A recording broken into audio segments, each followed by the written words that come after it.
Matisse. Les portes de l'ascenseur qui s'ouvrent dans un grincement crispant brisent le silence installé entre Bruno et moi. On se regarde sans parler. Les yeux ne mentent pas. Jamais. Je devine l'émotion dans ceux du père d'Anna, la même qu'il doit certainement lire dans les miens au moment où l'on s'arrête devant la porte 353. J'y abats mon poing délicatement comme à chacune de mes visites, et j'attends qu'Anna me donne l'autorisation d'entrer. Cette chambre est sa maison depuis presque 4 mois, alors il me semble important de lui accorder cette intimité. J'attends nerveusement qu'elle me réponde parfois par un « oui » discret, souvent par un « entrée » plus ou moins assuré. Le son de sa voix me permet de deviner son état d'esprit du jour et d'adapter mon attitude.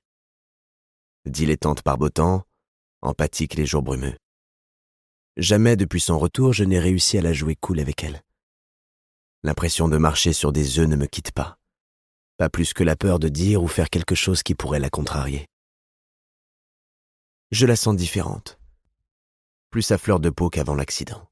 Oh, toujours aussi grincheuse, elle l'est depuis sa naissance. Boudeuse aussi. Et en ça, je lui accorde le mérite de la constance également. Non, la différence est plus subtile. Presque indicible. Voilà, ce sentiment qu'elle ne me dit pas tout, qu'elle me cache la profondeur de ses sentiments me chagrine.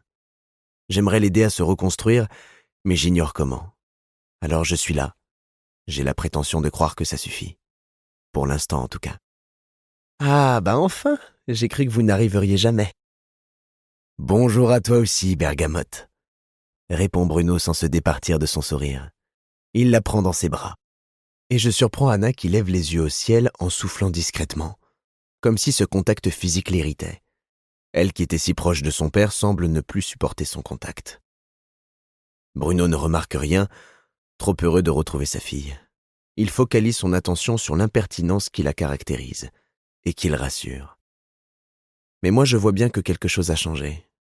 J'ai rêvé du moment où ses yeux s'ouvriraient enfin, de l'instant où elle me verrait, de l'amour que je lirais dans son regard, et des baisers dont on se couvrirait pour rattraper le temps perdu. Mais nos lèvres ne se sont pas touchées depuis son réveil. Chaque fois que je me suis approché d'elle, Anna s'est débrouillée pour se détourner. Subtilement, mais ses rejets répétés n'en sont pas moins douloureux.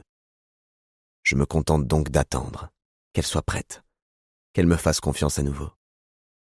Je place beaucoup d'espoir dans sa sortie de l'hôpital. Je suis persuadé qu'une fois... Pour continuer à écouter ce livre audio gratuitement, cliquez sur le lien dans la description et vous pourrez l'écouter en entier sans frais grâce à l'essai de 30 jours d'Audible.